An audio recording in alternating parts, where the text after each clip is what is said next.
Sir 300 crore on back of one recipe which is biryani which has very बहुत सारे types के उसमें बिरयानी और सब कुछ आते हैं एंड 1,000 करोड़ की कंपनी बिल्ड कर पाना आज के डेट में बहुत लोग ये सोचते हैं कि रेस्टोरेंट खोलते हैं या कुछ क्लाउड किचन करते हैं या कुछ एग्रीगेटर्स के थ्रू हम बिजनेस सेटअप करते हैं, वो नहीं पहुंच पा इसके कहीं आसपास भी नहीं पहुंच पाते।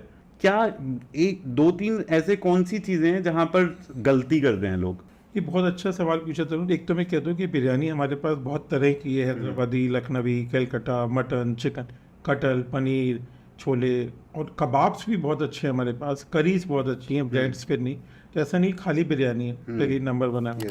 और देखिए कुछ चीज़ें हैं इसमें, एक तो सही ट्रेंड पकड़ना पड़ता है। तो जब हमने बिरयानी का पकड़ा 2015 में, तो एक तो टाइमिंग ठीक था, किसी भी चीज़ का टाइमिंग सही होना चाहिए लाइक। तो आज अगर कोई सोचे कि मैं बिरयानी में वही ट्रेंड पकड़ लूँ तो बहुत मुश्किल होगा, वो शायद वो टाइम निकल गया।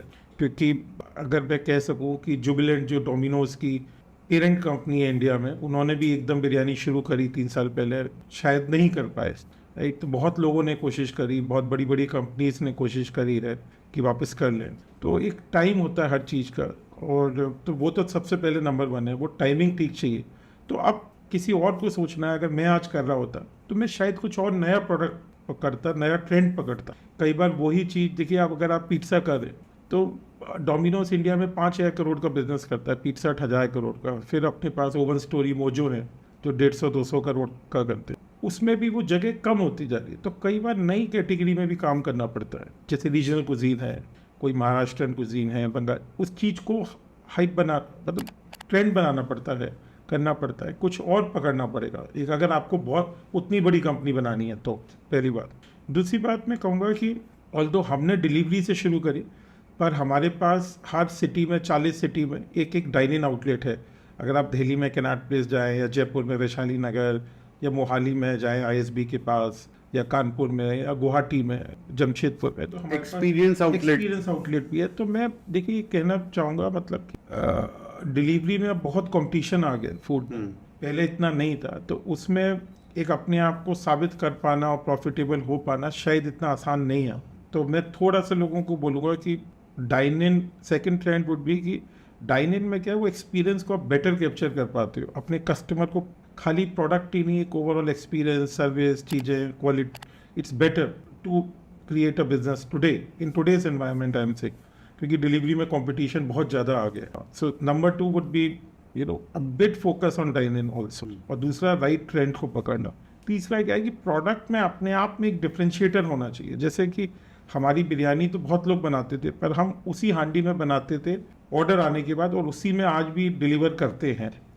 तो वो फ्रेश कुकिंग, आज बॉक्स का हमने डिफरेंशिएटर लिया कि जिस हांडी में बनाते हैं उसी में डिलीवर करते हैं। फिर हम हैदराबादी के साथ जो सब लोग करते हैं, Lucknowi, Calcutta, Guntur, different styles of biryani, कटल बिरयानी, छोले, जो कोई नहीं करता। तो प्रोडक्ट में एक डिफरेंशिएटर चाहिए, वो आप एक डाइनिंग एक्सपीरियंस से लाइए, चाहे प्रोडक्ट से लाइए, चाहे एक नैरेटिव है कि भाई ये आपका खाना किस वजह से डिफरेंट है, उससे लाइए।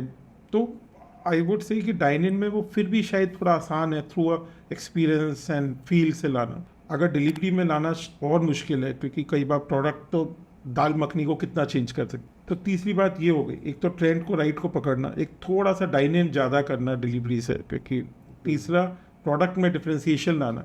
चौथा, प्रोडक्ट में कंसिस्टेंसी बहुत इंपॉर्टेंट है। क्या होता है खाने में कि जैसे मैकडोनल्ड वर्ल्ड में 25,000 आउटलेट हैं, या 26,000 आउटलेट, या स्टारबक्स की 20-25, तो वो सब जगह एक ही क्वालिटी कंसिस्टेंसी मिलती है। फूड में ये बहुत इंपॉर्टेंट है, ज़्यादातर लोग इस चीज़ को मिस कर जाते हैं कि 1-2 आउटलेट में तो आ जाती है, बट जब 10 आउटलेट की, या 100 की, या 10 सिटी करी, तो स्टैंडर्डाइजेशन बहुत इंपॉर्टेंट है कि कैसे आपने सिस्टम्स प्रोसेस बनाए हुए हैं, कैसे ऑडिट सिस्टम्स बनाए हुए हैं कि हर जगह सेम फ्लेवर, तो सेम इंग्रेडिएंट, जैसे हमारा जितनी 40 सिटीज़ हैं, 100, तो सेम तरह का चिकन, सेम तरह का राइस, सेम तरह की हांडी, सेम तरह की हर चीज़ मसाले पहुंचती है, और सेम तरह से लोगों की ट्रेनिंग हुई हुई है। तो प्रोडक्ट में वो कंसिस्टेंसी बहुत इंपॉर्टेंट है। एक जो मेरे को बहुत यूनिक लगा बिरयानी बाय किलो में, मैं बहुत अर्ली यूजर हूँ आपका, थैंक यू। एक जब भी गेट टुगेदर होता है ना, उस समय आपको जो ऑर्डर करना होता है, when you have friends coming over, तो आपका मेन्यू बहुत कॉम्प्लीमेंटिंग है। हाँ। आई थिंक वो भी बहुत वेल डिजाइंड है, वेरिन आपको जो स्नैक्स मंगाने होंगे, जो फिर कबाब चाहिए, कबाब करी चाहिए आप- चाहिए, yes. पनीर चाहिए, Exactly. वेज नॉन वेज सबका मिक्स राइट है। सो एक इवनिंग को होस्ट करने के लिए आपको जो जो मंगाना है वो पूरा आपको पूरा- उस पूरा मेन्यू मिल में जाता है। मिल जाता है। आई थिंक वो थॉट प्रोसेस भी बहुत अच्छा है। वो भी बहुत इम्पोर्टेंट है। तो अगर मैं आपकी ऑडियंस को रिपीट कर दूं, राइट ट्रेंड को पकड़ना, थोड़ा डाइनिंग की तरफ ज़्यादा करना, हाँ। थोड़ा सा प्रोडक्ट में कंसिस्टेंसी लाना, प्रोडक्ट में डिफ्रेंसिएशन लाना, और एक ओवरऑल आई थिंक ये लंबी जर्नी है। अगर आपको इतना बड़ा बिजनेस क्रिएट करना है तो एक पैशन चाहिए उस काम के लिए, वो consistent for a very long time, और अपनी टीम को, और फिर आखिरी में मैं कहूँगा एक ब्रांड को बिल्ड करना पड़ता है। जैसे आज देखिए, चाहे हल्दीराम का ब्रांड है, एक बहुत बड़ा ब्रांड बन गया, या एक डोमिनोज का ब्रांड है इंडिया में, तो एक ब्रांड को बनाना through a bit of marketing and brand building, वो भी काफ़ी इंपॉर्टेंट। तो इन सब फैक्टर्स को लेके चलना पड़ेगा अगर करें।